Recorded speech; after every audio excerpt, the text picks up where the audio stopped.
Well, welcome back, everybody. So, today, as promised, we have part two of our series of four. And today's part two is the ruination of the nation. And I'm going to talk today about how, after the election, Biden then engaged in the campaign to destroy America, along with the help of the lame street media, the people in Congress who are the America Last crowd, and the military industrial complex, who is also tied to those bad people in Congress that we know about. So let's get started. Biden was elected under false pretenses, right? So immediately he went into hiding with the media covering him, Democrats covering for him.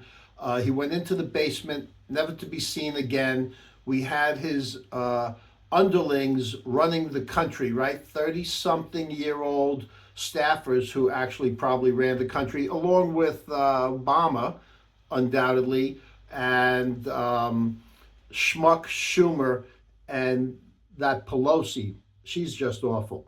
So what happened then? Uh, Mismanaged COVID. There were lockdowns which permitted control over the citizenry.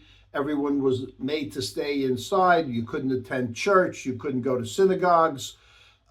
Kids were made to stay home and weren't able to go into classes, which benefited the teachers union, which is absolutely awful. I hope that Doge does something with them. And this led to an economic crisis. Following that, he allowed Russia to invade Ukraine by stating that, remember this, a small incursion was okay. Well, that small incursion turned into a full-on war. And this was to fill the pockets of the America Last members of Congress, and also by supporting the military industrial complex. And we know we'll do a whole segment perhaps on who those America Last members of Congress are, both in the House of Representatives and the Senate. Biden, he drove us to the closest we've been to a depression since 1929. Just in the last 4 weeks, 22 million people have filed for unemployment. That means 1 out of 7 workers in this country has lost their job in about 1 month's time. Cities across the country are bracing tonight for massive budget shortfalls. In New York City, the mayor says he's making wartime cuts. The government small business fund has now run dry. Thousands of companies remain in limbo, shut out as they wait for a bitterly divided Washington to make a deal. This happened by printing money and out of control spending. Increasing interest rates led to out of control inflation, which Janet Yellen said was transitory. That was the big lie. We know that for sure.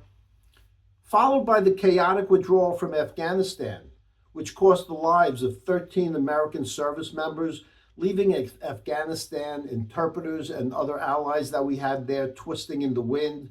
Loss of billions of dollars of military equipment to the Taliban. We spoke about that in an earlier segment. His open border policy, it strained the economy. It led to the death of American women and girls by illegal aliens, gang members from Central and South America and Mexico. Again, the media was complicit in that, along with Homeland Security Director Mayorkas, who was an absolute horror show.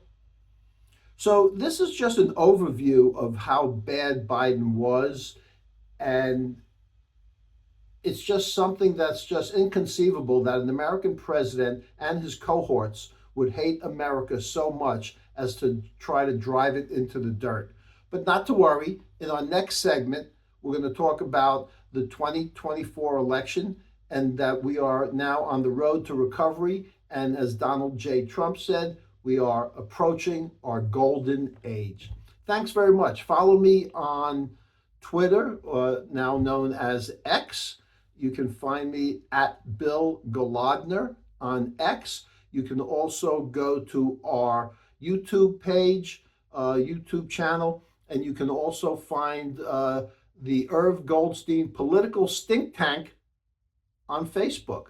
So looking forward to hearing from all of you. Again, comments, good, bad, indifferent. We love them. And if anyone wants to appear on the show, please let me know.